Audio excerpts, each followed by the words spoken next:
Hey guys, welcome back to another vlog. I'm sharing this story with you because it's about expat life, although it doesn't necessarily have anything to do with life here in the Philippines. It's about when I was living in Saudi Arabia. I'm not sure if any of you have had this experience, but have you ever had a time in your life where you feel like you made that one wrong decision and now you may pay dearly for it? I mean, like an instant feeling. I'm not talking about a feeling that you had later. In Saudi Arabia, I had two such experiences where I felt like I may actually die because of the decision that I just made. Sorry for the chicken freaking out in the background. But I'm going to share one of them with you today, and that's about a time when I was bored working in Najran. I'm not sure if you're familiar with the city of Najran, but it's on the southern border with Yemen. And I was working there from around 2013 until around 2015. And after you've explored a lot of Najran, you start to get a little bit bored. I mean, it's a small city, it's a very beautiful city with cool people, but as a foreigner, you always kind of want to explore more and push more. So what we used to do back then, about, I guess, 12 years ago now, was to open up Google Maps and look for things on the map, or places to visit, or things to see.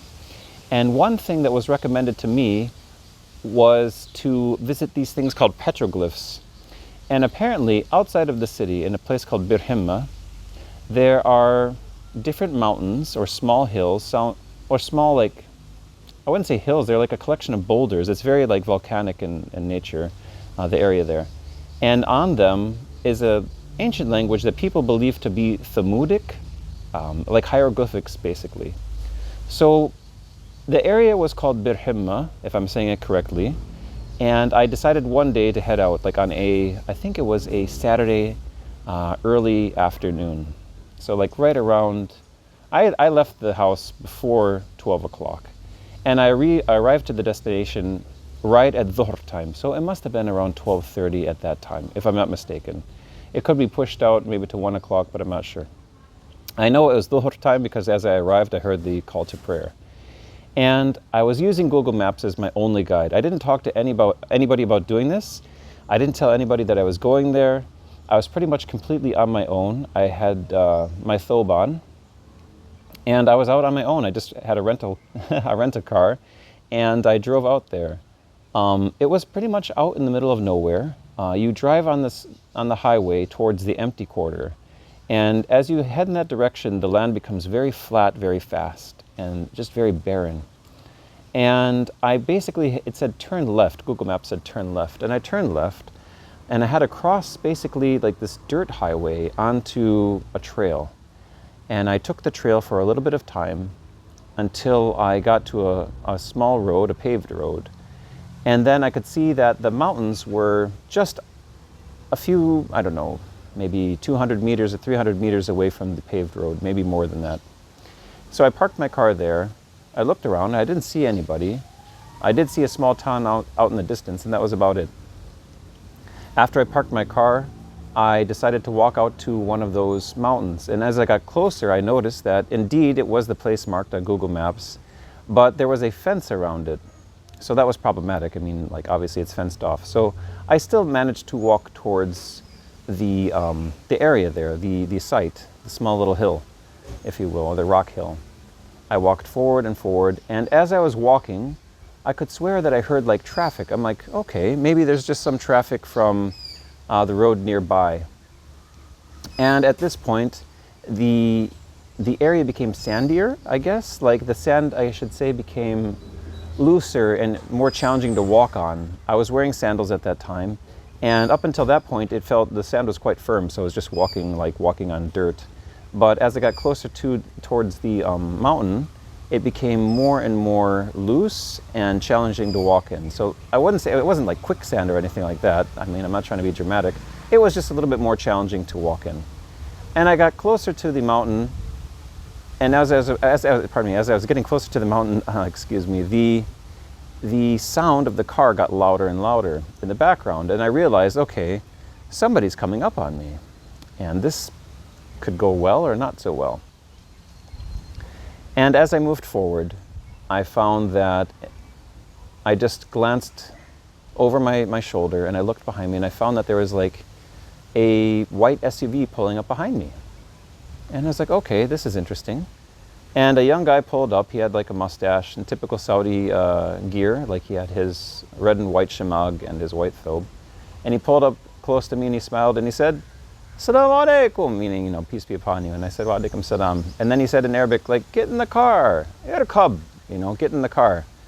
And I said, well, I didn't say anything. I looked at him in the car and I noticed that in the space between the passenger seat and the driver's seat was a rifle, like the rifle in a leather carrying case.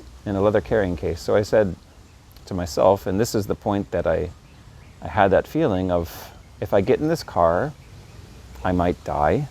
And if I don't get in this car, I also might die. It's a rifle. You can shoot for quite a distance. And I can't run because the sand is so loose at this point. So I said, okay, I'll get into the car. And I didn't know what was going to happen next. So I ended up conversing with the guy.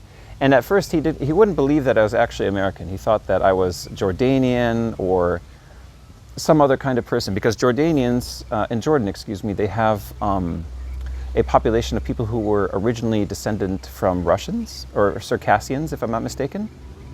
So they're there. They're white, and they have many of them even have like blue eyes and blonde hair. So he thought I was from that group of people. He wouldn't believe that I'm actually American. And then he's like, show me your residency card. Jib iqama, like give me your iqama. I said, okay. I know, what am I going to say? No. So I showed him my iqama, my residency card, and written on it, it shows, you know, American. And he's like, he got pretty happy with that. He's like, wow, mashallah, you know, he's so happy to have an American with him because, you know, this is way, way out in the countryside, close to Yemen, and there aren't many foreigners there at all, ever. I mean, normal foreigners. There could be like military personnel, but like just normal teachers. So anyways, he said, why are you here, in Arabic? And I told him, like, I'm here to see the hieroglyphics, like the Mudic writing on the walls, or on the mountains there. And he said, okay. And he showed me, so I mean, I could keep going with the story, but he showed me everything that you possibly could see about these hieroglyphics. He showed me all the places that you can get into. He showed me the way past the past the fence, the chain link fence. And he showed me other places that weren't actually on the map. He knew the entire area. And I thought, this is amazing, you know, this is so cool. The guy, he basically was like a free tour guide, and he was happy to do it. He just was, you know, we were having fun. And then he's like, towards the end, I mean, after we finished seeing everything that we could see, he's like, do you like to shoot? And I said, yeah, I love to shoot. I'm from the States, you know. I started shooting when I was like age 6, or at least I practiced when I was age 6. Anyways. He's like, okay, let's shoot. So then, I mean, I'm not going to say no. I mean, what else am I going to say, right? So we set up some bottles and some cans that we found, some litter that was, you know, litter is always persistent no matter wherever you are. And we did some target practice.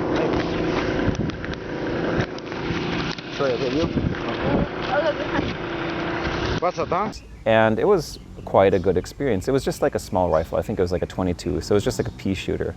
But on my first try, on my first shot, I actually hit the target. So they said, you know, they enjoyed it. They're like, whoa, American, you know, like you can hit the target. I didn't hit any other targets after that, so I think it was a bit of a fluke.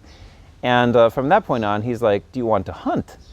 You know, and you know, to be honest with you, if I'm not gonna like cook and eat the animal afterwards, I'm not really into hunting. Like I hunt for a purpose if I'm going to hunt. So I said, sure, of course, because again, like, I'm in a situation, I don't know who these guys are, and they're really, really from the countryside. So we found an area where there were some birds in the trees, and I basically purposely missed like two different birds, and he couldn't hit the birds either.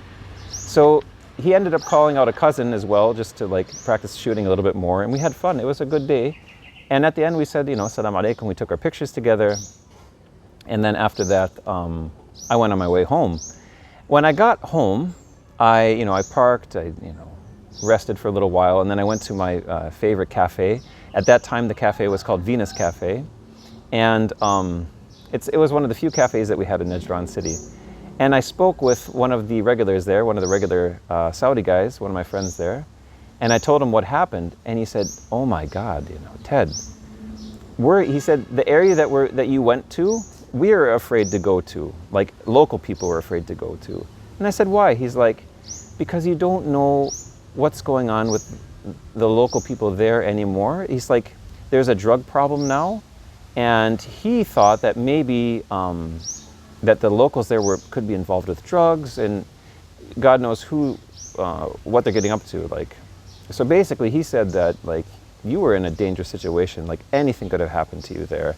You made a very unwise decision. So he's like, if you ever go anywhere, always leave your phone number, always tell people where you're going, and never ever do that again. So I said, okay, thank you very, very much for that situation. I had only one other situation like that here actually in Saudi Arabia, but I'll leave that for another video. That one was, I guess, a lot closer to home because it took place in the apartment complex where I was living. And I guess I kind of have to think through that one a little bit more because it happened with a colleague who went through like a mental breakdown. He had a break from reality, I guess. He had I don't know if you would call it a nervous breakdown, but he went temporarily insane. So I don't want to expose who it was either. And he remained a good friend, and he's recovered now, thankfully. But I'll leave that for another time. Anyways, guys, have you ever had that moment in your life where you basically feel like, I made the wrong decision and I might actually die? Again, I've only had that twice, and I hopefully won't have that happen again anytime soon. Anyways, y'all, thank you for listening to this short story, and I hope you enjoyed, and I'll see you for the next one. Assalamu alaikum. Bye-bye.